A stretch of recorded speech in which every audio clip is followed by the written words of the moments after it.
지난 한 주 동안 제일 큰 뉴스거리가 뭐였습니까?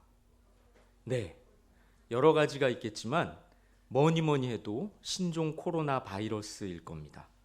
이웃 나라에서 시작됐다는 그 전염병 때문에 전 세계가 지금 아주 시끄러운 것 같습니다. 우리나라도 시끄럽죠? 환자들이 발생했고 앞으로도 늘어날 수 있으니까 조심해야 된다고 말합니다. 사람과 사람 사이에서도 옮을 수 있다는 거죠. 그래서 저도 손을 더 자주 씻으려고 애쓰는 중입니다. 그런데 여러분, 그런 질병은 도대체 왜 생기는 걸까요? 이미 뉴스를 통해서 많이 알려져 있죠. 원래 코로나 바이러스는 돼지, 조류, 개나 고양이에게 발병하는 바이러스입니다.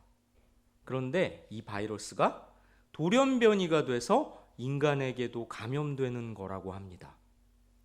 아마 이웃나라 사람들이 시장에서 비위생적으로 도축을 했던 것 같습니다. 실제로 그 시장에 가보면 우리가 상상하지 못한 온갖 야생동물들을 비위생적인 환경에서 사고 판다고 합니다. 왜 사고 팔까요? 야생동물을 왜 사고 팔까요? 당연히 먹으려고 그러겠죠. 짐승을 깨끗하지 않은 방식으로 마구 잡아먹으면서 짐승과 사람이 접촉을 하게 되고 그 과정에서 동물한테만 붙어 살던 기존의 바이러스들이 돌연변이가 돼서 사람에게도 옮긴다는 거죠. 그럼 그 이웃나라 사람들은 짐승을 왜 그렇게 먹을까요? 보신을 위해서? 아니면 그 나라만의, 그 지방만의 문화적인 관습이기 때문일 겁니다.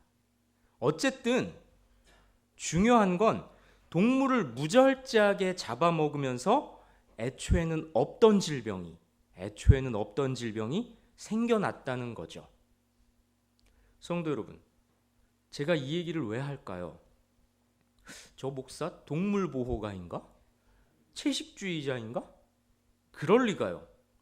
사실 저는 동물에는 별 관심이 없습니다.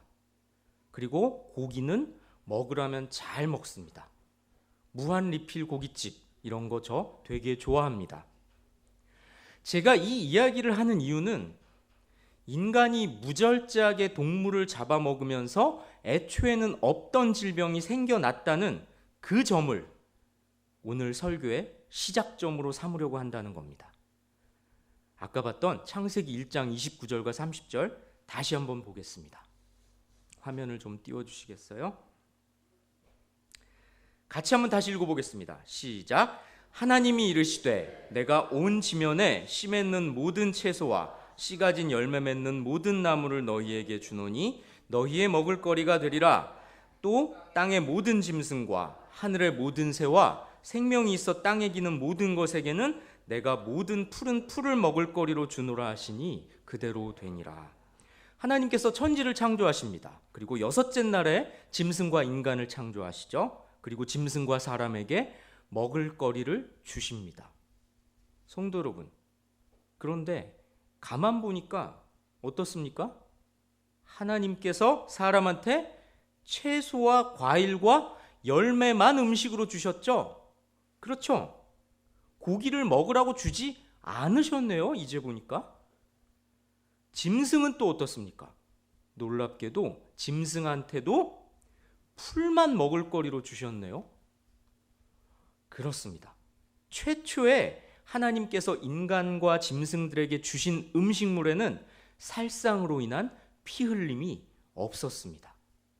피를 흘리고 서로 죽을 수밖에 없는 육식은 애초에 하나님의 뜻은 아니었습니다. 그럼 언제부터 인간이 육식을 할 수 있었을까요? 창세기 9장 3절 함께 읽겠습니다. 시작. 모든 산 동물은 너희의 먹을 것이 될지라 채소같이 내가 이것을 다 너희에게 주노라. 하나님께서 공식적으로 인간에게 짐승을 먹이로 허락하신 건 노아 홍수 이후입니다. 아마도 노아 홍수 이후에는 온 땅에 먹을 게 없었으니까, 먹을 수 있는 게 없었으니까 노아 가족을 위해서 하나님께서 배려해 주신 것 같습니다. 그런데요, 노아 홍수 왜 일어났나요? 창세기 6장 5절로 7절 함께 읽겠습니다. 시작. 여호와께서 사람의 죄악이 세상에 가득함과 그의 마음으로 생각하는 모든 계획이 항상 악할 뿐임을 보시고 땅 위에 사람 지으셨음을 한탄하사 마음에 근심하시고 이르시되 내가 창조한 사람을 내가 지면에서 쓸어버리되 사람으로부터 가축과 기는 것과 공중의 새까지 그리하리니 이는 내가 그것들을 지었음을 한탄하님이라 하시니라. 인간들의 죄악이 세상에 가득해졌기 때문에 하나님께서 인간들을 징계하시려고 홍수를 일으키셨습니다. 그러니까 만약에 인간들이 죄를 범하지 않고 하나님이 정하신 질서를 따랐다면 사람이 동물을 죽이지 않고 동물과 동물도 서로 죽이지 않고 함께 사이좋게 살 수 있었을 겁니다. 어떻습니까? 인간이 창조 때부터 고기를 먹었던 게 아니죠. 어찌 보면 육식은 인간의 죄로 인해서 생겨난 거라고도 할 수 있겠습니다. 서로 잡아먹기 위해서 죽고 죽이는 건 애초에 하나님의 뜻이 아니었던 겁니다. 하나님께서는 서로 죽이지 않아도, 서로 잡아먹겠다고 죽이지 않아도 충분히 먹고 살 수 있도록 천지를 완전하게 창조해 놓으셨습니다. 더 많은 고기를 얻기 위해서, 더 잘 먹기 위해서 죽자고 싸우지 않더라도 풍족하게 먹고 살 수 있도록 이 세상을 만들어 주셨던 겁니다. 그런데 인간의 죄악이, 인간의 탐욕이 더 잘 먹고 더 잘 살려고 서로 빼앗고 죽이는 악한 세상을 만들게 된 겁니다. 성도 여러분, 우리가 주목해야 할 부분은 바로 여기입니다. 단순히 육식을 하지 말자, 애초에 육식은 틀린 거다, 이런 말을 하려는 게 아닙니다. 하나님께서는 우리가 서로를 빼앗고 죽이지 않더라도 충족할 수 있도록 세상을 창조하신 분입니다. 남의 것을 취하지 않더라도 잘 먹고 살 수 있게끔 애초에 세상을 만들어 주셨다는 겁니다.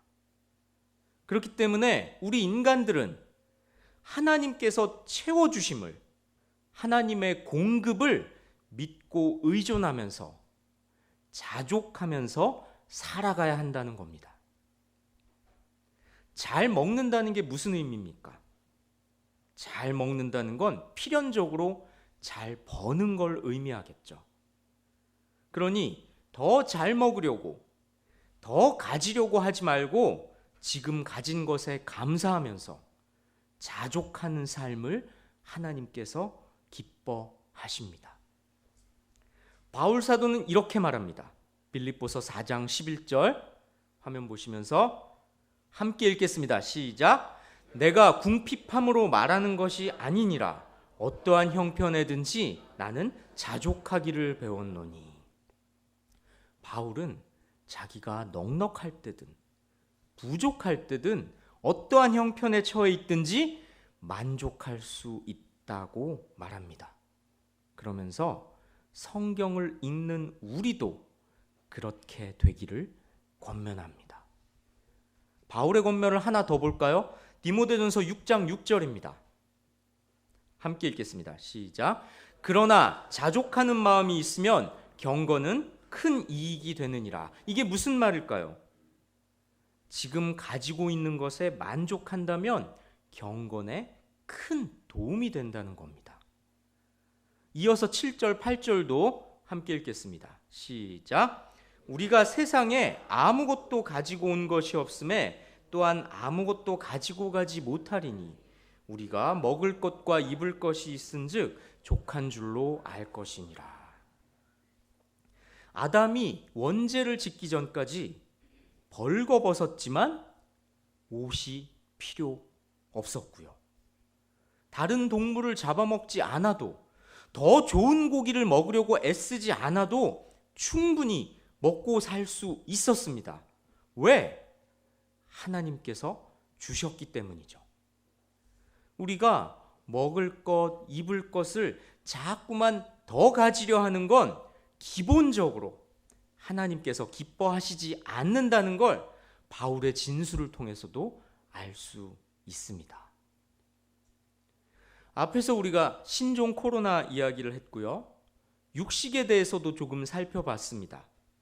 다시 한번 말씀드리지만 저는 육식을 하지 말자거나 육식이 죄라는 이야기를 하는 게 아닙니다.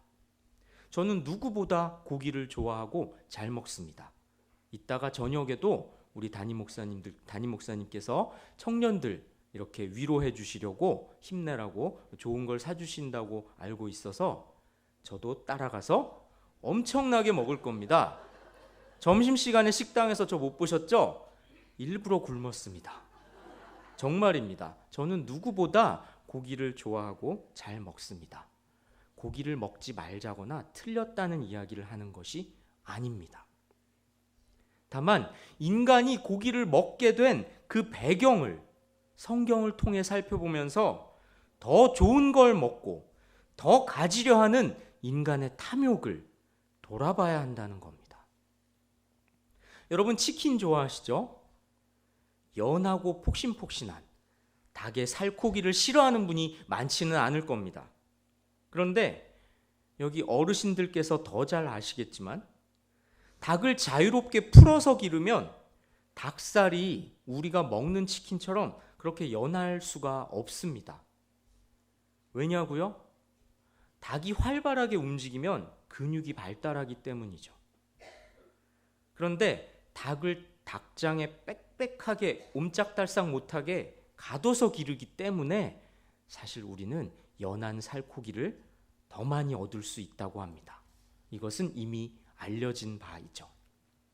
저는 지금 치킨이 잘못됐다거나 치킨을 먹지 말자는 말을 하는 게 아닙니다. 인간들이 왜 그렇게 닭을 가둬서 기르나요? 연한 살코기, 보다 많은 살코기를 얻고자 하는 거죠. 그럼 그걸 왜 얻으려고 합니까? 더 많은 이익을 거두려는 거죠. 더 많이 벌고 그 번 돈으로 더 잘 먹고 더 잘 살려고 한다는 걸 부인할 수 없을 겁니다. 그리고 그 과정에서 다른 동물들을 괴롭히는 건 단순히 동물을 사랑해야 한다는 차원에서가 아니라 지금 가진 걸로 만족하기를 원하시는 하나님의 창조 섭리에 반하는 거라고 성경은 분명히 우리에게 가르쳐주고 있습니다. 지난주가 명절이었죠. 가족들이 모입니다. 그러면 어쩔 수 없이 사는 형편이 대화의 소재가 됩니다. 누군가는 아파트 평수를 늘렸고, 누군가는 차를 바꿨고, 누군가는 더 좋은 것, 더 월급을 많이 주는 곳에 취직했고, 누군가는 우리 집보다 훨씬 형편이 좋은 사위를, 며느리를 얻었을 겁니다. 그런데 성경은 우리에게 분명히 자족하라고 가르치고 있습니다. 아까 봤던 디모데전서 말씀 다시 한번 볼까요? 디모데전서 6장 7절과 8절 함께 읽어봅시다. 시작. 우리가 세상에 아무것도 가지고 온 것이 없음에 또한 아무것도 가지고 가지 못하리니 우리가 먹을 것과 입을 것이 있은즉 족한 줄로 알 것이니라. 아멘. 마지막으로 잠언 30장 8절과 9절 보겠습니다. 함께 읽습니다. 곧 헛된 것과 거짓말을 내게서 멀리하옵시며 나를 가난하게도 마옵시고 부하게도 마옵시고 오직 필요한 양식으로 나를 먹이시옵소서. 혹 내가 배불러서 하나님을 모른다 여호와가 누구냐 할까 하오며 혹 내가 가난하여 도둑질하고 내 하나님의 이름을 욕되게 할까 두려워함이니이다.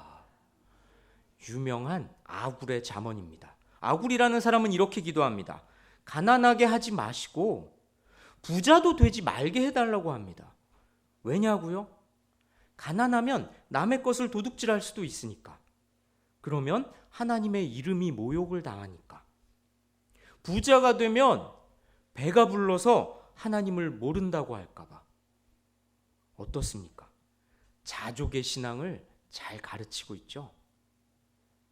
사랑하는 성도 여러분, 우리는 모두 조금 더 형편이 좋기를 바랍니다. 조금 더 갖고 싶어하고 조금 더 좋은 것을 먹고 살기를 원합니다. 앞에서 설교하는 목사도 아마 다르지 않을 겁니다. 그런데 성경은 그런 연약한 우리에게 하나님께서 다 공급해 주시는 분이니까 가진 것으로 만족해라. 이 땅의 풍요가 아니라 하늘나라를 사모해라. 이렇게 가르칩니다. 이 말씀을 마음에 새기시고 자족하는 신앙인으로 살아가시길 주님의 이름으로 축복하고 권면합니다. 제가 기도하겠습니다.